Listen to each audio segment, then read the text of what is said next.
kitofauti kutokana na mvua kubwa kwenye maeneo ya Hanang', Mbeya, Rufiji na Moshi.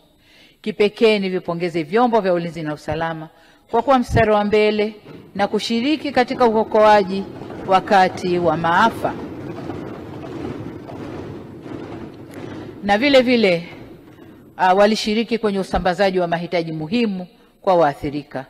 Mheshimiwa Spika, kufuatia maafa ya Hanang', serikali iliratibu ujenzi wa nyumba 109 za kudumu zenye thamani ya shilingi bilioni 3 na milioni 8 kwa ajili ya waathirika 745 ambao nyumba zao ziliharibiwa.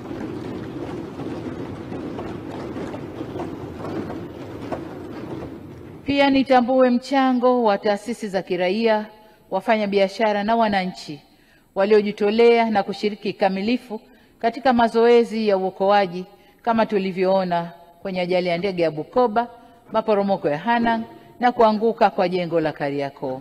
Huu ndio Utanzania na nawapongeza tena kwa moyo wao wa utu na uzalendo.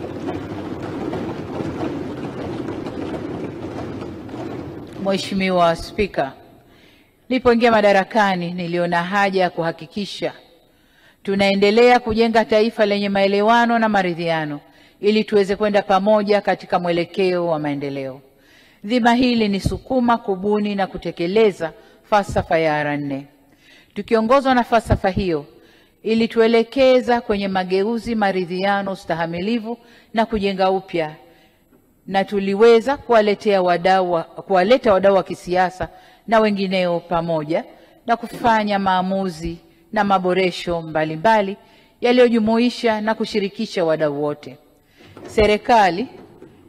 Serikali iliunda tume ya maridhiano iliyofanya kazi nzuri na ilikuja na mapendekezo ya aina mbili, yale ambayo ni ya muda mrefu kama mabadiliko ya katiba na yale ya muda mfupi ambayo yalihusu masuala ya uhuru wa vyombo vya habari na masuala ya vyama vya siasa kufanya shughuli zao.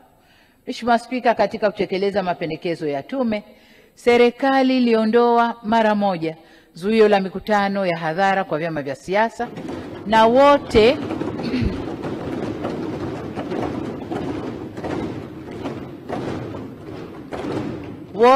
tumeshuhudia vyama vikiendelea kufanya shughuli zao kwa uhuru, ikiwemo mikutano ya hadhara kote nchini.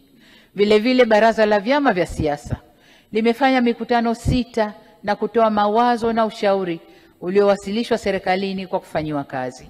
Kufuatia mashauriano yaliyohusisha wadau wote wa kisiasa, Bunge lilitunga sheria ya Tume Huru ya Taifa ya Uchaguzi namba 1 ya mwaka 2024, sheria ya uchaguzi wa rais